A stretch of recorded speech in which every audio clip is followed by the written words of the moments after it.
Empress का भेजा हुआ आदमी उनको जब बताता है कि सेंचुरी ऑफ नॉलेज को बंद कर दिया गया है तो सब नोबल्स इस बारे में बातें कर रहे थे। वो कहते हैं कि ऐसा लगता है ये हम सबको अनाउंस करने के लिए आया है, लेकिन ये हमें अनाउंस कर क्यों रहा है। तो हमारी एले सोचती है सच में आखिरी लोग चाहते क्या हैं। हर किसी को पता है कि हम लोग शादी इसलिए कर रहे थे क्योंकि सेंचुरी ऑफ नॉलेज में जाने का रास्ता खुल जाएगा, लेकिन इसका मतलब है कि एम्प्रेस हमारे खिलाफ है और इसका मतलब है कि वो हमें इस बात से रोक रही है कि हम लोग इसके कर्ज का इलाज ना ढूंढें। तो इस हिसाब से एम्प्रेस सैडिक के कर्ज पे नजर रख रही है और दूसरे लफ्जों में कहें तो वो नहीं चाहती कि सैडिक का कर्ज ब्रेक हो। पता नहीं, शायद वो इंजांडिया फैमिली को पसंद नहीं करती, लेकिन आखिर ऐसे क्यों। और सब नोबल्स के बारे में बातें कर रहे थे। क्या इसका मतलब है कि इम्पीरियल पैलेस ग्रैंड डची को निगलेक्ट कर रहा है। तो तब वो आदमी कहता है ठीक है, मैंने आपको बता दिया, अब आप सेरेमनी कंटिन्यू रखें, मैं यहाँ से जा रहा हूँ। वो कहती है क्या सच में। वो सोचती है कि हमारे साथ खेल रहा था। वो कहती है एक मिनट रुको सही, लेकिन तभी उसकी हील थोड़ी आगे होती है और वो गिरने लगती है, लेकिन सैडिक उसको पकड़ लेता है। वो कहती है क्या। तो सब नोबल्स कहते हैं ओ माय गुडनेस, ऐसा ओकेजन ये तो लाइफ में एक बार आता है ना, लेकिन ये तो जरा परेशान हो गई थी, अभी गिरने लगी थी। वो कहती है नहीं नहीं ऐसा नहीं है, लेकिन वो सोचती है ऐसा सच में नहीं है, मैं तो सच में गिरने लगी थी, इनको क्यों लग रहा है मैं परेशान हो रही हूँ। लेकिन तब वो सोचती है अब मैं क्या करूँ, ये एम्प्रेस हमें अकेला क्यों नहीं छोड़ती। और तब थोड़ी देर बाद वहाँ से सेड्रिक और एडविन जा रहे थे। तो सेड्रिक कहता है एम्प्रेस का पर्सनल असिस्टेंट वो कहाँ पे गया।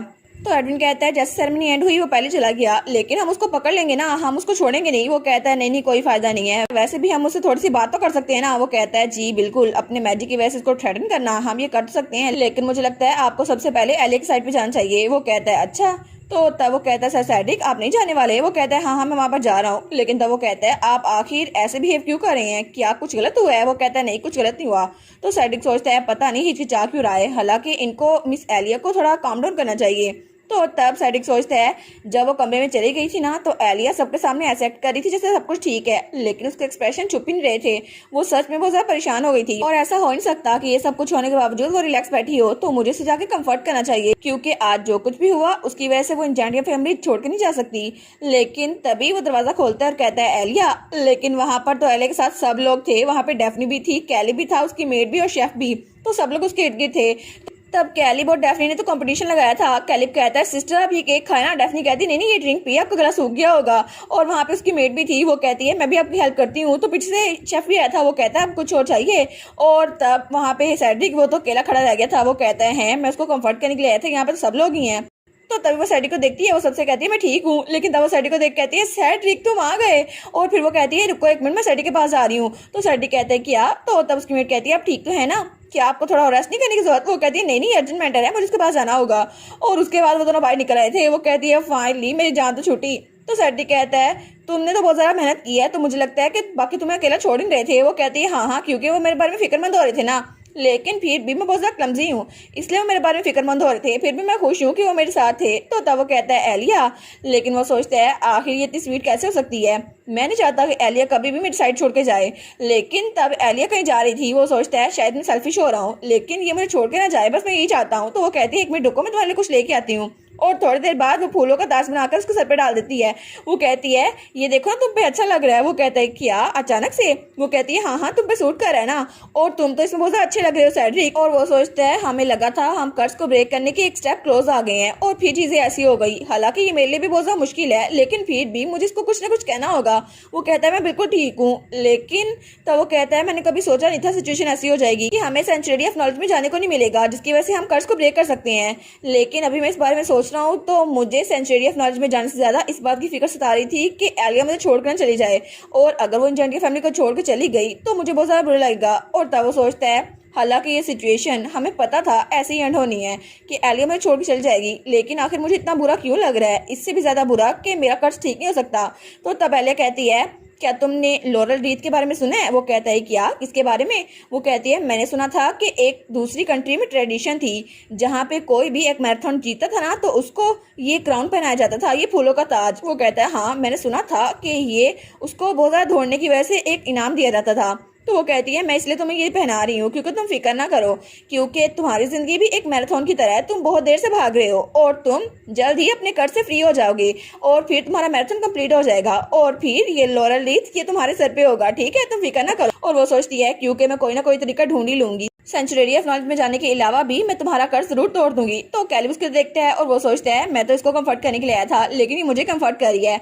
वो कहता है थैंक यू सो मच, मैं तुम्हें कंफर्ट करना चाहता था। वो कहती है मुझे कंफर्ट, लेकिन क्यों? वो कहता है क्योंकि जो कुछ हुआ उसमें हमारी शादी इसलिए की गई थी ना ताकि हम लोग सेंचुरी ऑफ नॉलेज में जा सके। वो कहती है एक और फ्लावर लगाने दो मुझे अपने ताज में। वो कहती है तुम ऐसे क्यों सोच रही हो, ये सेरेमनी हमारे लिए अरेंज की गई थी और मुझे बहुत ज्यादा मजा आया, और आखिर दोबारा से कब मैं किसी और से शादी कर सकूंगी। वो कहता है अच्छा, लेकिन तुम तो जरा स्वीट और ब्यूटीफुल हो ना, तुम किसी और से शादी कर लेना, कोई भी तुमसे शादी करके बहुत ज्यादा खुश होगा। वो कहती है हाँ हाँ, लेकिन मेरे लिए कोई और इंसान नहीं है। और वो सोचती है वैसे भी तुम्हारे जितना हैंडसम तो कोई और होगा ही नहीं ना। वो कहता है अच्छा, तो कोई और नहीं होगा। और तब वो ब्लश करता है। वो कहता है आई सी।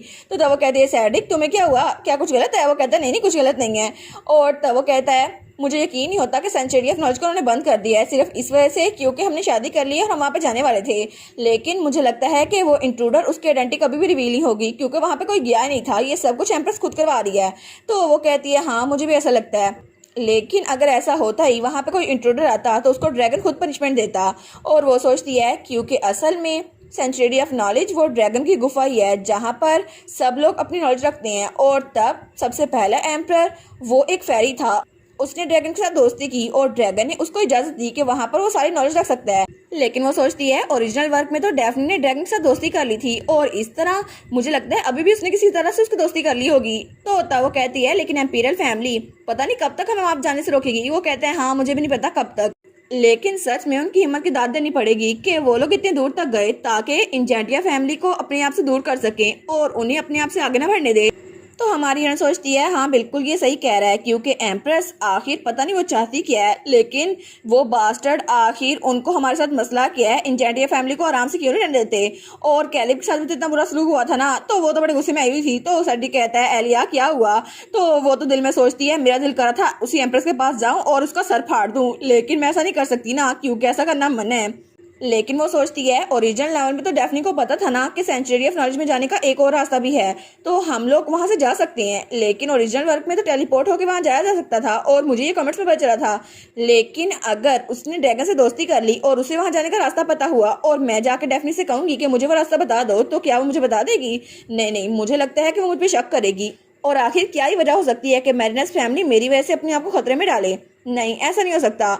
और वो सोचती है मुझे लगता है कि मेरी मेमोरी वापस नहीं आई ना तो मैं बिल्कुल पागल हो जाऊंगी। तो सैडी कहता है कोई बात नहीं, तुम ठीक हो ना, वैसे भी जैसे हमने प्लान किया था ना वैसा ही होगा। वो कहती है हाँ हाँ ठीक है।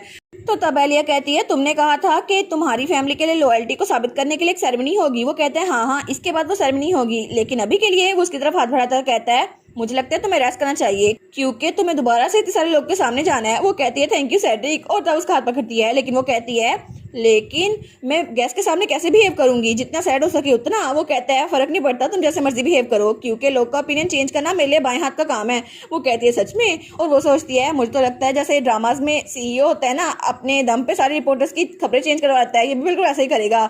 लेकिन तब सैड्रिक कहता है मुझे फर्क नहीं पड़ता कि लोग हमारी तरफ हमदर्दी करें या फिर ना, लेकिन अगर उन्होंने ऐसा किया तो हमारी फैमिली का नाम थोड़ा और बढ़ जाएगा। वो सोचती है हाँ बिल्कुल, क्योंकि ग्रैंड डची इंजेंटिया फैमिली के साथ तो बहुत ज़्यादा बुरा हुआ है क्योंकि प्रिंस कैलिब उसको तो किडनैप कर लिया गया था और उसके बड़े भाई को कर्ज मिल गया और फिर उसके अंकल ने डेफनी को किडनैप करवाने की कोशिश की। सबको लगेगा कि इस फैमिली के साथ हो क्या रहा है, तो तभी उसको एक आइडिया आता है। वो कहती है हाँ हाँ बिल्कुल, मुझे लगता है कि ये चांस बेहतर है। तो वो कहती है मुझे लगता है कि ये चांस अच्छा होगा अगर हम लोग अपने हनीमून ट्रिप को दूसरों की हमदर्दी लेने के लिए कैंसिल कर देना, फिर अच्छा होगा। वो कहता है क्या? वो कहती है अच्छा नहीं होगा अगर लोगों को लग गया कि हम लोग सेंचुरी ऑफ नॉलेज में नहीं जा सकते इसलिए हमने अपना हनीमून ट्रिप कैंसिल कर दिया है। वो कहता है हाँ हाँ तुम ठीक तो कह रही हो, लेकिन फिर भी मुझे लगता है कि तुम्हें उस जगह पे जाना था। वो कहती है हाँ हाँ मुझे वहां पर जाना था क्योंकि वो जगह तो बिल्कुल पैराडाइज की तरह थी, वहां पे बीच था, लेकिन फिर भी टू बी ऑनेस्ट हम लोग ये हनीमून ट्रिप इसलिए रख रहे थे ना ताकि लोगों को पता चल सके हम एक दूसरे कितना प्यार करते हैं, लेकिन चूंकि सिचुएशन ऐसी हो गई है तो अच्छा होगा ना कि हम ट्रिप को पोस्टपोन कर दें। और वैसे भी लोग की नज़र हम पे ही होगी तो हमें उनके सामने बहुत ज़्यादा उदास बनना होगा, ठीक है, ताकि लोगों को लगे कि एम्पीरियल फैमिली हमारी फैमिली का बिल्कुल भी ध्यान नहीं रख रही। और वो सोचती है कितना अच्छा होगा ना, इंजेंटिया फैमिली की रेपुटेशन और बढ़ जाएगी। लेकिन तब वो सैड्रिक को देखती है तो सैड्रिक वो कुछ नहीं बोलता। वो कहते हैं सैड्रिक क्या हुआ? तो जब वो सैड्रिक को देखती है तो बहुत ज़्यादा उदास लग रहा था। वो सोचती है आखिर इसने ऐसी शक्ल क्यों बना रही है, मुझे क्यों लगता है कि ये बहुत ज़्यादा उदास हो गया है। तो सैड्रिक सोचता है कितना बुरा हुआ ना, मुझे एलिया के साथ अकेले टाइम गुजारना था, लेकिन अगर हम लोग वहाँ पे घूमने ना गए तो मैं उसके साथ अकेले टाइम नहीं गुजार सकूंगा। और इसी के साथ ये वाला पार्ट यहीं पर ख़त्म। तो आप लोग बताइएगा आप लोग को ये पार्ट कैसा लगा, और वीडियो को लाइक और चैनल को सब्सक्राइब लाजमी कीजिएगा। बाकी वीडियोस का लिंक भी स्क्रीन पर नज़र आ रहा होगा, तो काइंडली उनको भी चेकआउट कर लें। और thank you so much for watching my videos. Stay safe, bye bye.